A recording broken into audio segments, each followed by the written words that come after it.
Okay, children. Now in this second video, his lesson from his desk. वो describe poet कर रहा है कि his lesson from his desk at back of the dim class. इस class को dim क्यों कहा गया? Because this class is not a happy class. It is not a pretty class. There is no infrastructure in this class. No teaching and learning. Nothing like that. ये slum children के लिए meant class है. Now one unnoted sweet and young. इसी class में एक unnoted ऐसा बच्चा बैठा हुआ है जिसको कोई नोटिस नहीं कर रहा है. ये sweet and young. How is this child? Very sweet and young. His eyes live in a dream. और ऐसा लगा उसकी आंखों में सपने हैं. तो ये बात मैं बताना चाहता हूँ कि चिल्ड्रन चाहे वो गरीब हों चाहे अमीर हों, सभी every child has a dream. हर बच्चे की इच्छाएं होती हैं. जो गरीब बच्चे होते हैं उनकी भी डिजायर्स होती हैं.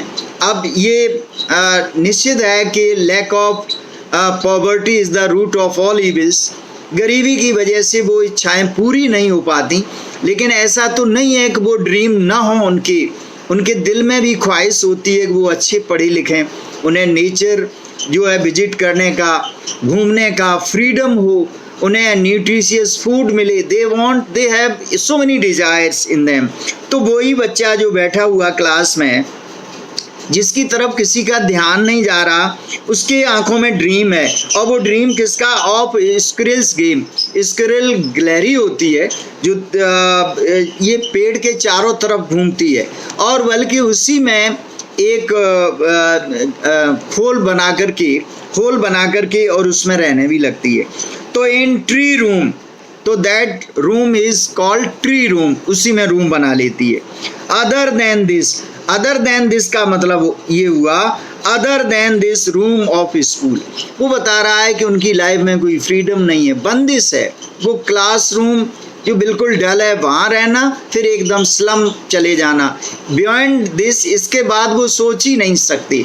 जबकि हर बच्चे की इच्छाएं होती हैं कि उनकी ज़िंदगी में फ्रीडम हो, उनकी ज़िंदगी में थोड़ा चेंज हो. लेकिन इन बच्चों की ज़िंदगी में कोई चेंज नहीं है.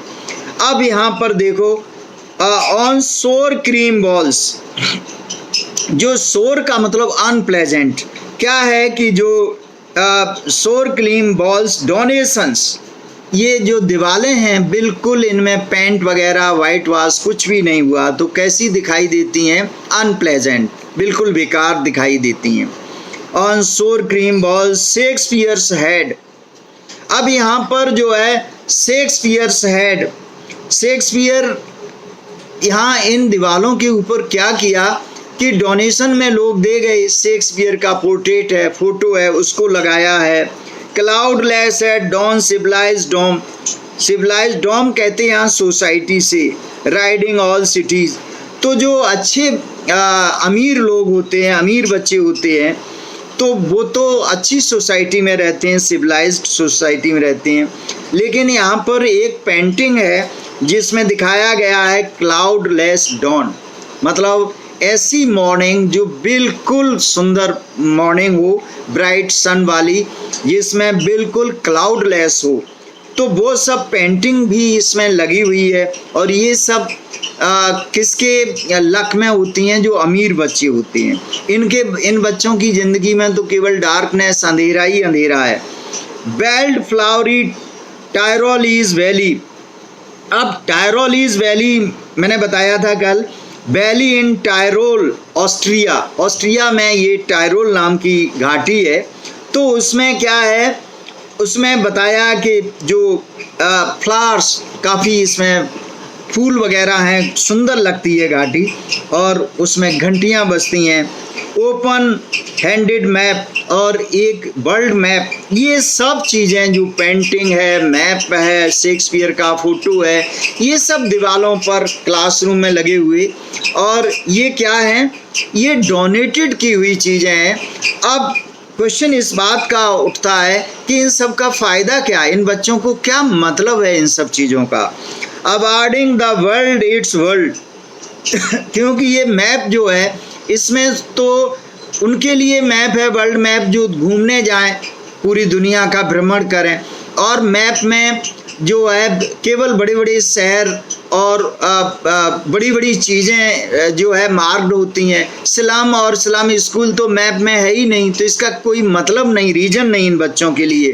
ये सब चीज़ें क्या इन्हें मोटिवेट करेंगी? There is no reason they want motivate them at all. Children these windows not this map.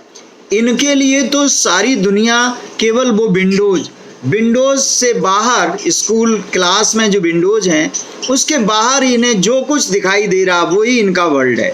Beyond it they can't think. इसके अलावा वो सोच भी नहीं सकते। Their world where all their future painted with fog. Fog कहते हैं यहाँ पर, फॉग अनसर्टेन फ्यूचर। उनका पूरा का पूरा फ्यूचर जो है इन बच्चों का कैसा है? प्रेजेंट तो खराब है ही, लेकिन इनका फ्यूचर भी बिल्कुल अनसर्टेन है। They don't have any future at all. इनका कोई भविष्य नहीं है। A narrow street sealed in with a lead sky. ये बच्चे नैरो स्ट्रीट्स में, बिल्कुल सकरी तंग गलियों में रहते हैं, जो इनके घर बने हुए हैं किसके ऊपर? मलबे के ऊपर घर बने हुए हैं।